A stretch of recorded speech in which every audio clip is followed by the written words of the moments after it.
حضرت امام حسین علیہ السلام اور بشارت امام مہدی۔ حضرت امام حسین علیہ السلام نے ارشاد فرمایا،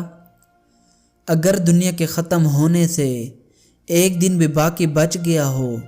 تو خدا اس دن کو اتنا لمبا کر دے گا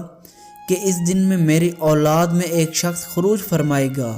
اور زمانے کو عدل و انصاف سے اس طرح بھر دے گا جس طرح وہ ظلم و جور سے بھر چکی ہوگی۔ اسی طرح میں نے رسول خدا سے سنا ہے۔ حضرت امام حسین علیہ السلام نے ہمدان کے ایک شخص سے ارشاد فرمایا، اس امت کا قائم میرا 9واں بیٹا ہوگا،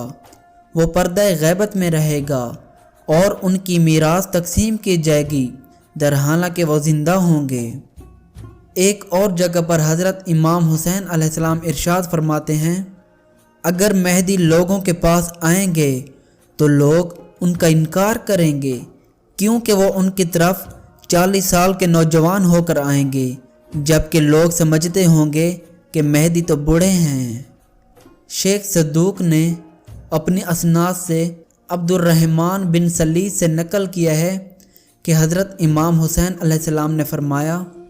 ہم میں 12 مہدی ہیں، ان کے پہلے حضرت علی علیہ السلام اور آخری میری اولاد سے 9واں بیٹا ہوگا، وہ امام حق کو قائم کرنے والا ہوگا، اس کے ذریعے اللہ زمین کو زندہ کرے گا، اسی کے ذریعے دین حق کو تمام ادیان عالم پر غالب کرے گا، خواہ مشرکوں کو یہ امر ناگوار ہی گزرے۔ پھر آپ علیہ السلام کی غیبت کا زمانہ آئے گا اور اس میں لوگ مرتد ہو جائیں گے۔ جو لوگ ثابت قدم رہیں گے تو انہیں کہا جائے گا کہ اگر تم سچے ہو تو یہ وعدہ کب پورا ہوگا؟ آگاہ رہو، جو شخص آپ علیہ السلام کے زمانہ غیبت میں اذیت سہنے اور جھٹلائے جانے پر صبر کرے گا، وہ ایسے ہے کہ جیسے وہ شمشیر رسول خدا کے ہمراہ جہاد کرے۔